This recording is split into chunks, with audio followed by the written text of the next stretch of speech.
I pledge the allegiance to the flag of the United States of America, to the republic Republic for which it stands, one nation, under God, indivisible, with liberty and justice for all.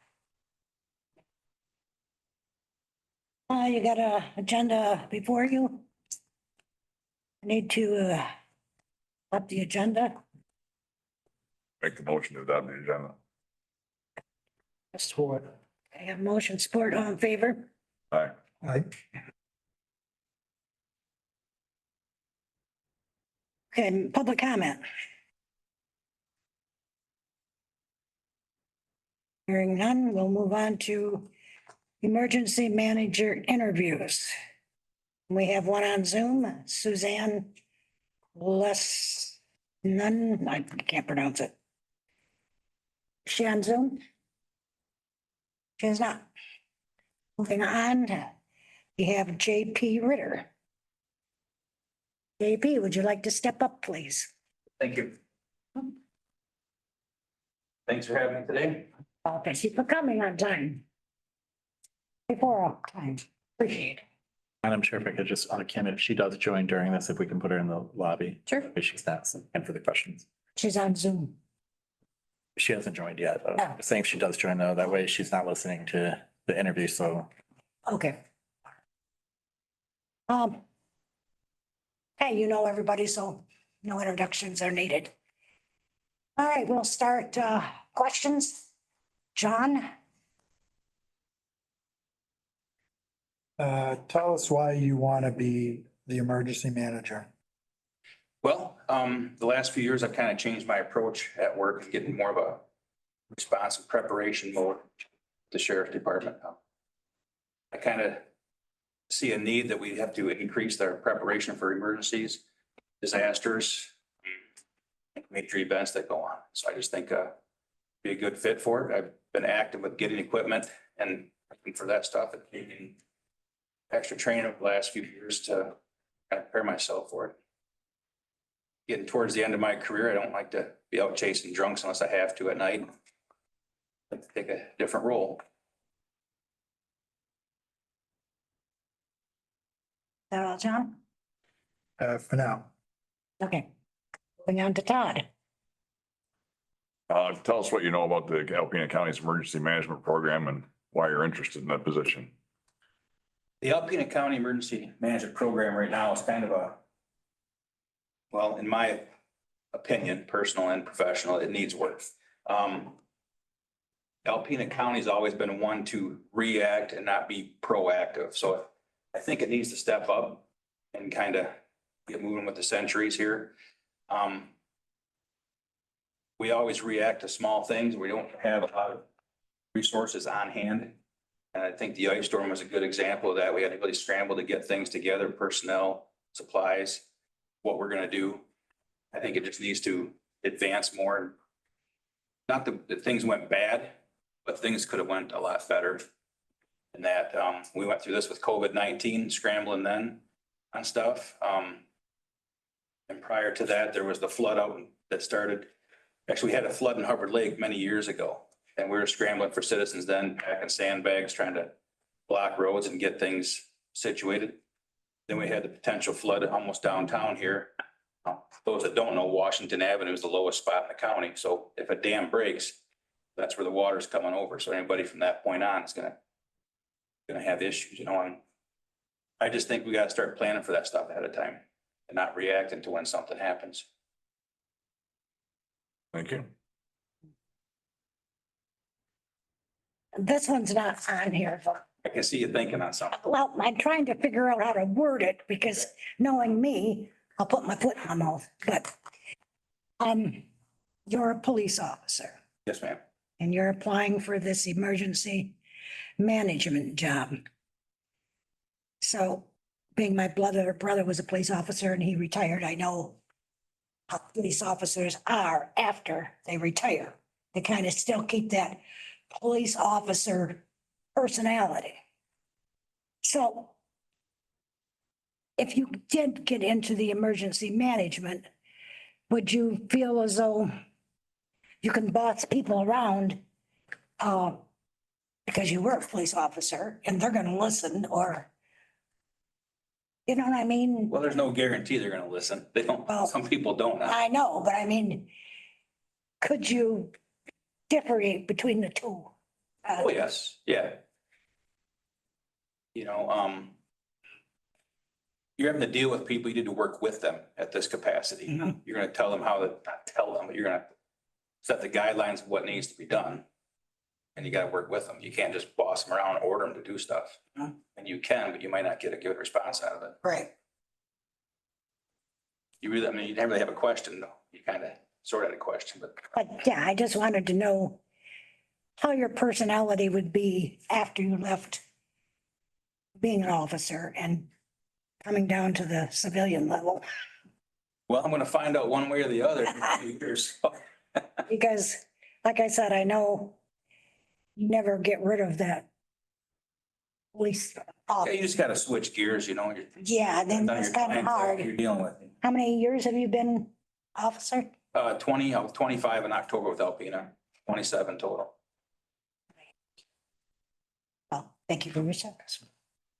That's all I have for now. What do you think the most important trait would be to be an effective emergency manager? Oh, it's definitely communication. Communication at all levels, ground level, with the state, at the county levels, with townships, with the commissioners, everybody, people you're working with. I mean, to get everybody on the same page of what's going on and, yeah, the communication's huge. Okay, thank you. I'm gonna skip down to near the bottom of this specifically, it says, tell us about a time that you had to step in to help a group complete a task or a project. I'm gonna specifically ask you, how did you end up getting like quarterbacking the whole Long Rapids Township Hall thing? Well, am I gonna get in trouble for saying anything wrong here? I don't know. They have to ask the sheriff. I felt that, at the county level, we weren't justifying the people out west. People that live out west are your farmers, your senior citizens. They are not gonna drive to town to hang out at the purchase building. And I could see that my wife's on Long Rapids Township Board and she was already getting phone calls. We knew that wasn't gonna happen. And I kept asking about a generator for out there. And we thought we were getting a lot more than 2 generators. And then in a conversation I had with the sheriff, I found out there was 1 generator available. So I called the township supervisor, Precourt, and said, if I can get this generator, do you want to open the shelter? He said, I would do it right now. And so then I called Eric back and said, if we can get this generator, we'll open up the shelter out there. So that's kind of how it went from there. And then I had a few days off. And so I ended up staying there, getting things up and running, getting supplies for it, along with Emily Eagling. And pretty much that's kind of how it took off from there. Thank you.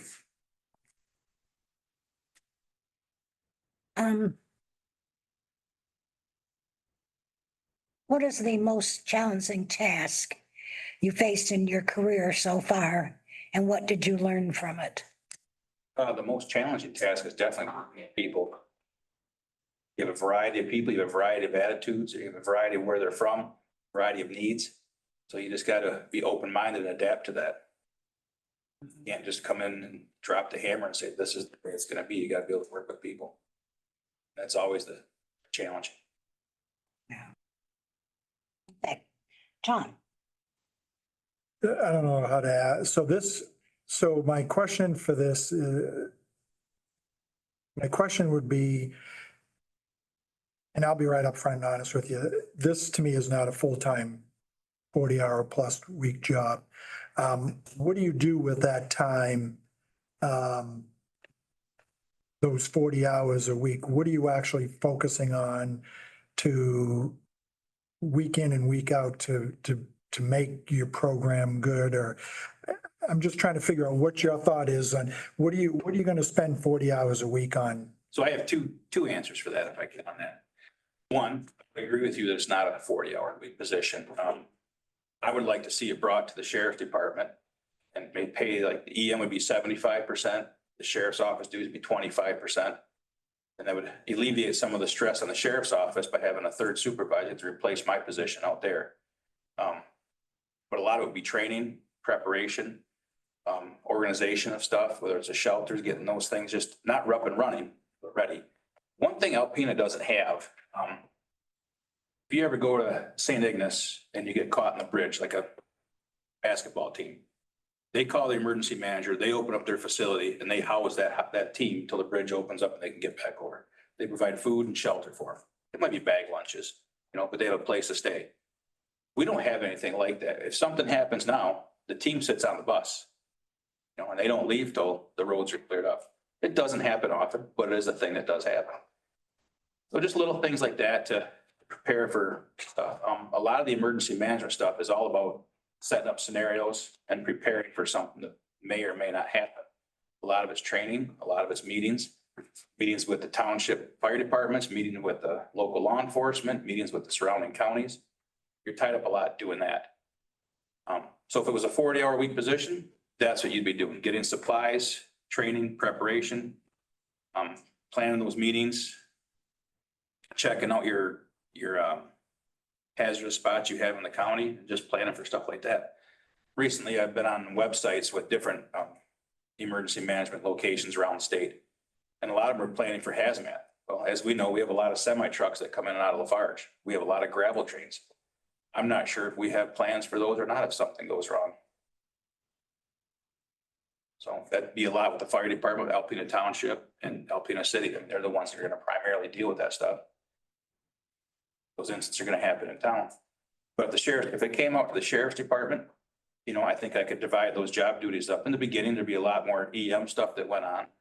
But as I got 3 or 4 months into it, I think it would equal out to 75-25 and just plan, prepare for that. So you kind of say over time, you have your plans in place, like for the semi, hazmat type of stuff. So as long as you have a plan in place, as long as you get that plan constructed and know that you have a plan for it, the thing is, you can't account for every single thing because there's always going to be Correct. something that's It's going to. always something. But as long as you have like 80 to 90% of your plans in place, what do you feel like the time would be dedicated to doing the EM? Do you still think it's 75%? So in a year from now? Yeah. So if you go to these trainings or you get online with these trainings, they tell you right up front, you're going to spend 75% of your time as a full-time EM doing planning and preparation, and actually 25% of your time in a year doing implementation. That's just how that position works. I mean, there's a lot of training that goes on and preparation and keeping open contacts with everybody, like the road commissions or DPWs. You have to have those plans in place. It just takes time to get those developed and keep them active. You can't have it full-time for the first 6 months and then go down to 20 hours a week for the next 5 years. It's just, things are going to slip through. Things aren't going to be up to date. One thing we run into right now is keeping our equipment up and running. Because we don't have a person that goes out and tests that stuff and runs it every month. So we have things that are slipping like that. So there's always something to do. Okay. Most recently, I just was on Emmett County's website last night. And they actually applied for a grant through the EHS, I think, that outfits generators with businesses are taking applications for right now. Just little things like that come around that person could be doing in that position to try to help promote their local jurisdiction. Okay, thank you. So far, is there anything that we have not asked you that you would like us to know about yourself? Something that would set you apart from other candidates? Well, I'm kind of an open book. I mean, you have all my stuff there. I've taken a lot of emergency management courses over the time frame, or sorry, not emergency management courses, incident command courses, which is one of the prerequisites for emergency management. I have not gotten to the level of being able to take my professional emergency management training yet, but I have about 75% of the classes completed on that. To get to that level, once you start that, you have 2 years to take the additional courses and complete that training. But I have about 75% of the courses to get to that level. But I think it's kind of neat. I started this looking at the emergency management stuff when Mark Hall was active. No. I started helping him with stuff. I'm like, hey, this stuff's kind of neat, But it does take time. That's the problem. It takes time to get prepared for that stuff and be active and good at it. So. Okay, thank you. Todd? What do you see if you're gonna put like 25% of your time into the sheriff's department? How do you see that function in Eric's department? Well, and I haven't had a lot of conversations with him about it, but briefly. You know, I'm pretty active with our Stone Garden grant, writing all our other grants, our evidence room. And I try to do our vehicle stuff. I don't do our vehicle stuff as much as I used to because quite honestly, we don't have as many vehicle breakdowns that we used to now that we have the lease vehicles. But, you know, I can see myself continuing that stuff and any other assignment he assigns, any other tasks he assigns to me to fill that gap. Like I said in the beginning, I think that 25% would probably be a lot less. But over time, I could see it. Him assigning more tasks that just take more time that he can't function with right now. So. Okay. John, I'm good. you're good. Todd, and I'm good too. So, Okay. Well, thank you for your time. well, thank you for applying. Thank you. You have a good day. You too. Have a safe day. Anymore, I tell you. All right, is the other, she's not online? Okay. Well, being she's not online, I guess we're gonna move on with our agenda. So I'm going to start with personnel.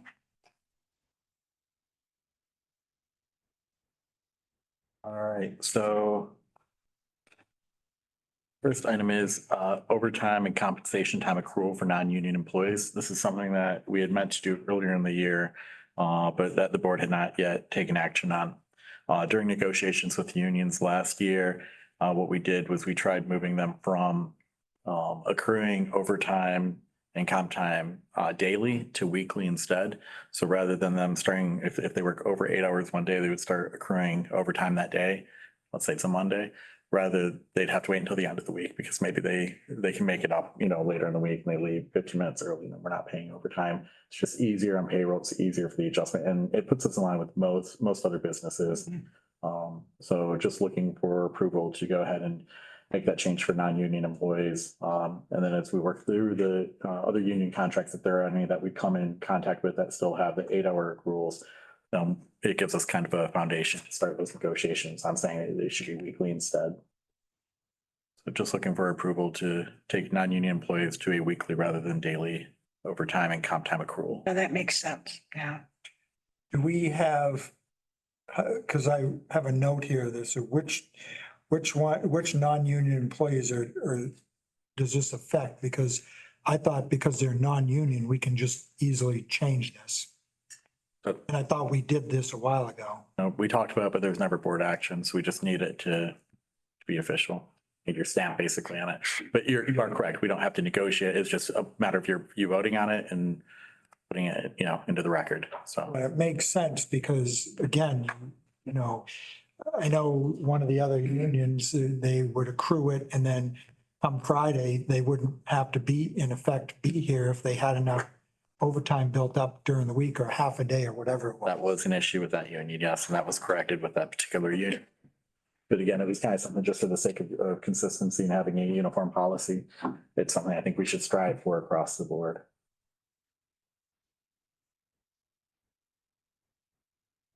I would just need a motion to make that change. Do I have a motion? I'll make a motion. Motion by Todd, Support. support by John, all in favor? Aye. Motion passed. Okay, you've got payout upon retirement. So we do have, our current policy reads that we do payout upon retirement. However, just to kind of reinforce it, and again, kind of give us foundation as we move forward with union negotiations. We have had recently somebody who gave their final date, but then said they were gonna run out their vacation time. They ran out their vacation time. The problem is, once they give their final day, let's say they're running out 40 hours. As they're running out that 40 hours, they are accruing time, so it's actually more than that. And then during that vacation time run out, they ended up having a loss in their family. So then they had bereavement, even though again, their last day was set previous to all of that happening. It was just kind of a carryover as they were waiting for it to run out. Again, just for the sake of basically being able to figure out the math a lot easier. Making sure that we have our ducks in a row. It's much easier if when they say September 15th is my last day, that we just say, oh, your PTO will be paid out on that day. You can't run it out past that day. If you want to use it prior to September 15th, but September 15th is that, if that's your last day, anything accrued beyond that day will just be paid out and we're done. And that makes sense too. Shouldn't it be, sorry to interrupt, shouldn't it be last working day? It'd be whatever the final day is that they give us. So if they say September 15th is their departure date, and that's what all the paperwork says. So like in that situation, that bereavement would have added on still, but if you did last working day, you'd automatically get paid out for any extra. That would close it. Right, because that person initially said that their last day was mid-August. So their last working day was in July. So they're running out their PTO. So if we're looking to fix that, it would have to be last working. I see, yeah. I mean, same thing, yeah, the verbiage. So I think same intent, but yeah. so And we it can allows- only do that for non-union right now. Correct. Okay. Do I have Is most, that just retirement or all separations, like someone puts in there? I would think, But it should be, yeah, I'm sorry, the original said retirement or resignation. Okay.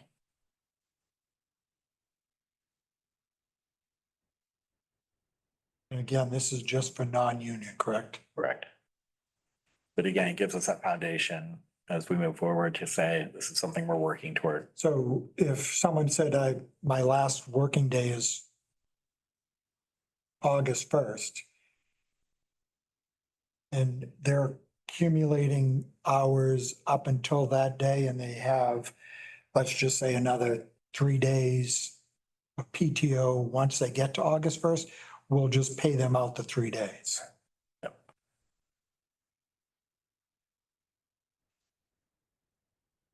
How often does that happen, that someone says they're, I think it's happening more and more frequently. It is. Well, it used to be where people would get paid out like 50% of their PTO, so they would want to run out their full PTO hours before their last day. So that's why, I think that's why people started getting the habit of kind of doing that. But now we pay out 100%. So there's really no need to run out your PTO, the last 2 weeks of your employment be PTO, because you're going to get 100% of it anyway. So, But their benefits carry. yeah, So if they're right, that's using their true, too. PTO, then they still get. They their still get their benefits till whatever end of that month is.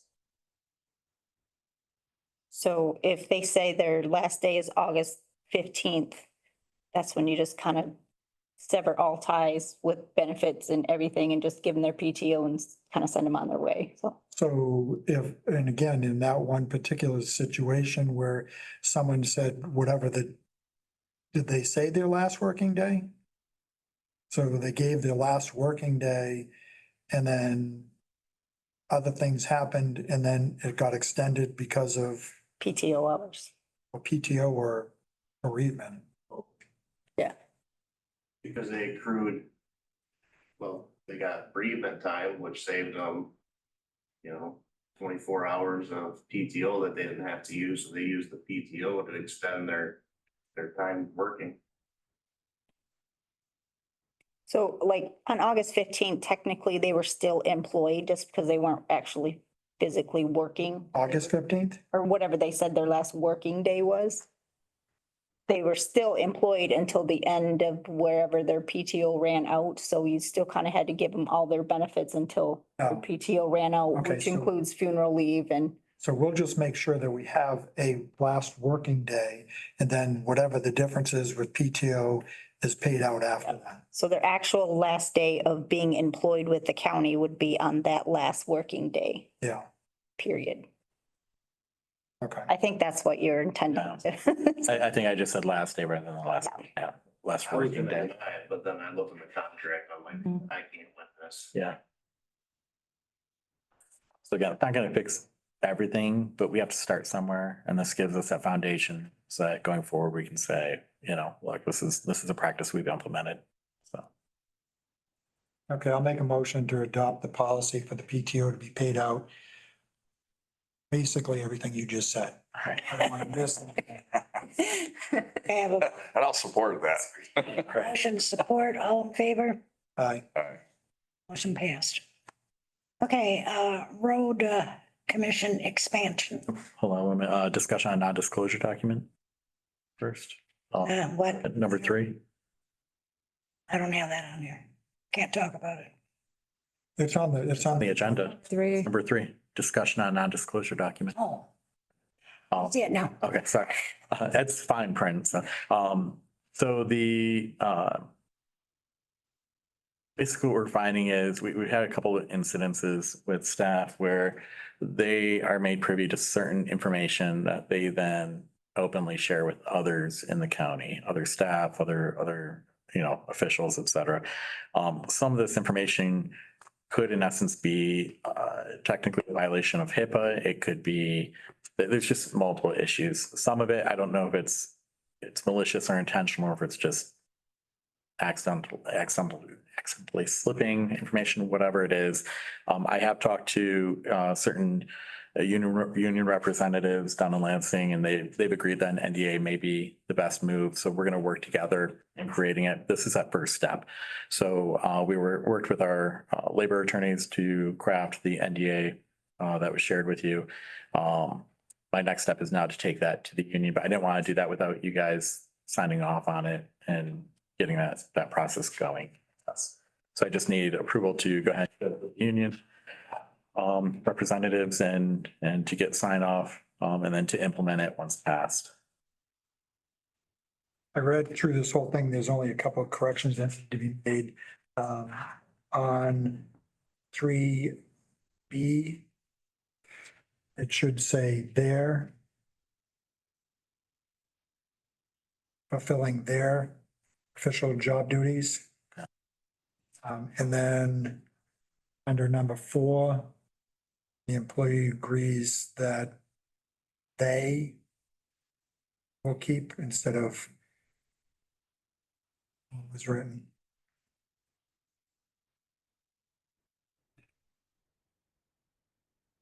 And then the other one actually is at the end of that sentence, another employee agrees they will.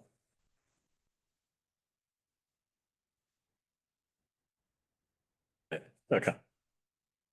We can make those corrections before we move on. Yeah, I'm good with that. So I'll make a motion to approve the non-disclosure agreement. Support. Yeah, motion support, all in favor? Aye. Aye. Motion passed. Okay, now we go to the road commission expansion. So we reached out to our attorneys at Barnum to assist with this. There was a question on whether or not we'd be able to place the new commissioners prior to January 1. And it turned out the MCL is not extremely clear. So the attorney said on the side of caution, because it could open us up, to dispute, to stick with not placing commissioners until January 1. With that being said, again, the statute's not clear. And the reason being is because it addresses both appointed members of the road commission as well as elected members of the road commission.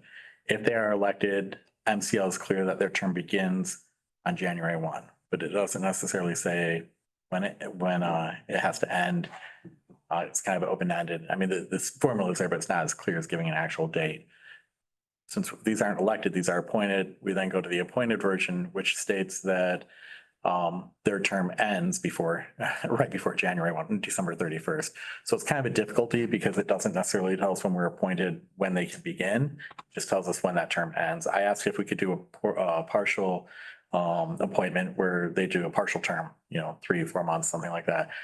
They said they would recommend that we don't. But again, emphasizing that MCL is not clear. So it's not a definitive no, it's just a legal no. What they're looking for is just protecting us from liability. Anyway, so that's just a quick update. There's really nothing to vote on. I just wanted to give you guys an update as to where we are right now.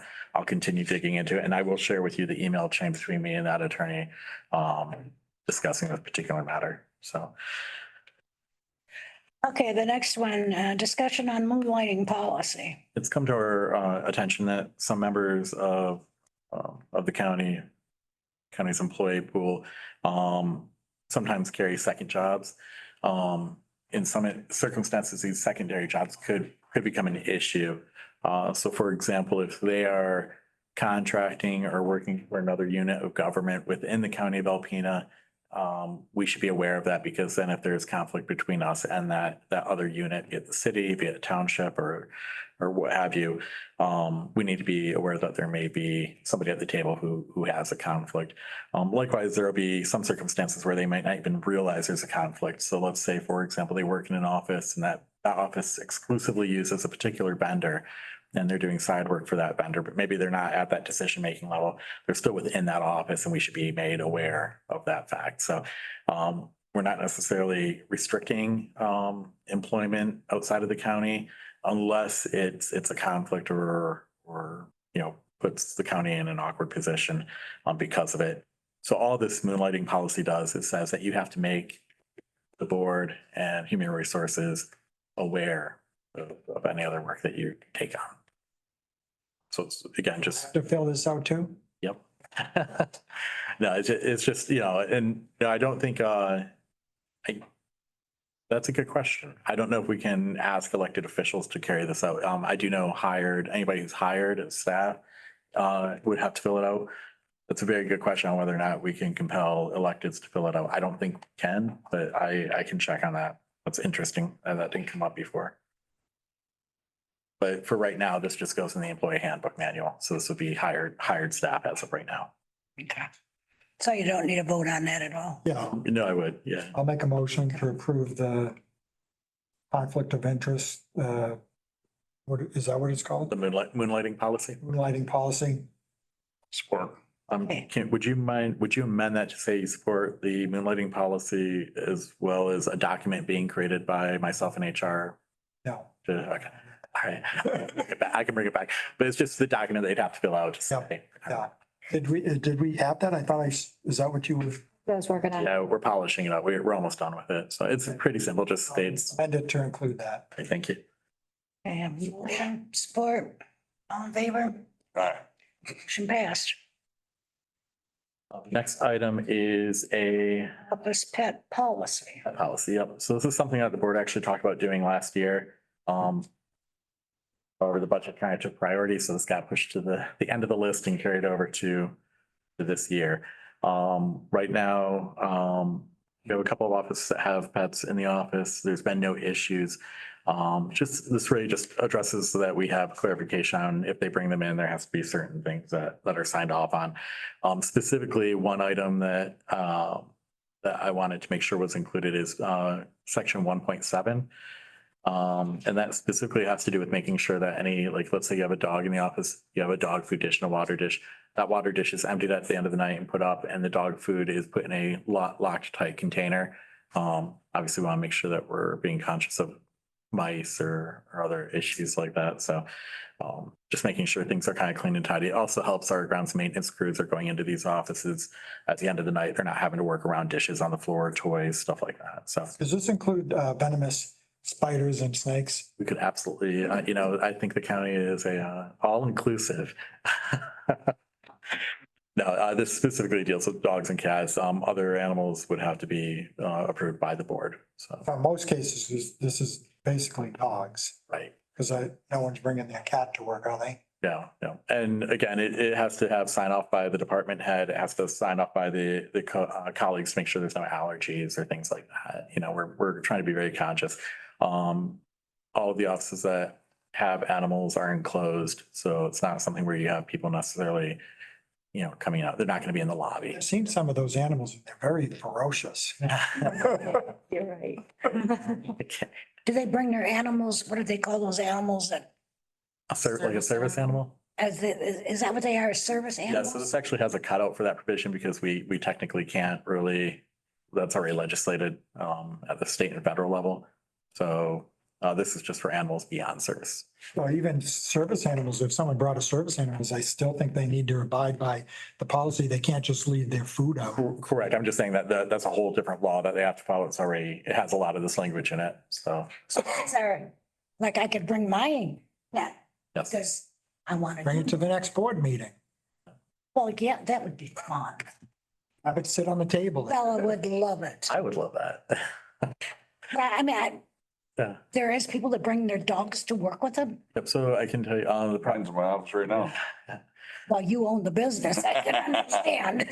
I can tell you, we have the prosecutor's office has a dog that they, sometimes when they have victims come in and stuff like that, it helps to have a dog there, especially if you have younger. Calm them down.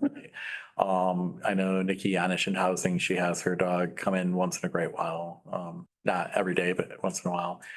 Carrie's dog is sick, so her little chihuahua is in a little bed that you don't even know it's there. It's stuck. She don't move much. Statue. Nothing, eh? No, not at all. You know, so it's not like it's, and then the 88th District Court has a dog that they have in the pool room is what I call it. It's where they all work. But again, they're behind closed doors, they're behind the window. So it's not something, I did check with our insurance company though. We are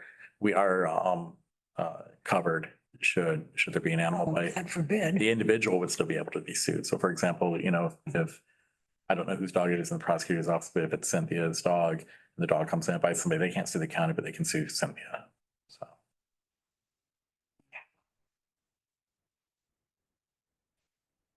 Okay, so, you want to vote on that? The policy? Jesse, did you want to? Oh, I'm so sorry. Yes, I'm so sorry. Yeah. I thought you were I'll make a motion. Okay, we have a motion. Support. Support, all in favor? Aye. Aye. Motion passed. Payroll adjustment for FY 2026. As I'm starting to work through the budget, and this is a placeholder I put in there at the end of last year, looking at some of our elected officials and a couple of others, there's quite the divide between, or I'm sorry, a lack of divide between them and their assistants. And then two of them where there's a divide between them and what their colleagues are making in other parts of the state.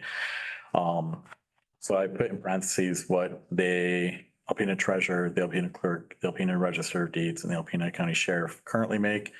The two that are not elected that I've included on this is, and again, just for mathematical things, so I can get my numbers plugged into the budget, is your administrative assistant, Kim, and the administrative assistant for the 88th District Court. So just to know a couple of these, I can tell you that the gap right now between the treasurer and her assistant is closing quickly. So I think we need to make an amendment there. What I did was I took a 55 county sample and I found the average of what their peers were paid, and that's where these numbers come from. The exception is for numbers 5 and 6. Number 5 obviously is not elected. That's Kim MacArthur. What I did was I took the fact that we did have Lynn down there last year. We didn't know whether or not we were going to eventually have to replace her. Kim's been doing a good job holding it down, but it is an increase in the workload and the amount of stuff that she's having to deal with. So not only would I like to change her pay, but also her title, because she's no longer a secondary secretary. She's technically the executive assistant to the board, handling a lot of items for you. And I'd also like to move that to a salary rather than hourly position. There's a lot of times that she's taking stuff home and working on things through the weekend.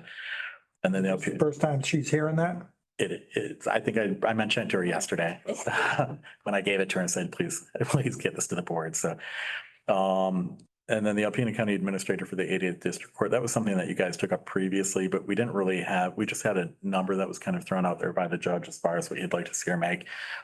Again, what I did was I took a sampling of other individuals who have similar positions. So we actually had a real number to work off of. So those 6 adjustments, again, I already kind of had marked on my board so that we'd be able to work that into this budget, but just for the sake of me locking, and I guess I'm asking for approval to make those adjustments beginning January 1 of 2026.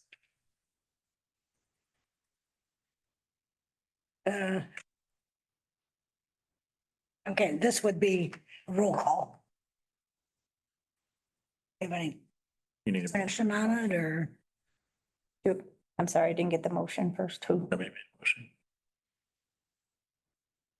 We don't need a motion, it's roll call, Yeah, because it's money. you still need a motion. Well, come on. For sure. Did you think about it, John, before you came? I'm thinking about it. I'll make a motion. Motion, I'll support. okay, roll call. Commissioner Britton, Yes. Commissioner Kozlowski, Yes. Commissioner Fournier. Yes. Motion carried. And that concludes Okay, what I have. we're going into closed session. What's all, the sheriff to stay or is he going? You can stay, the action has to be.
$12, Howard Mail. Need to adjournment. I'll make a motion to adjourn. Support. We are adjourned.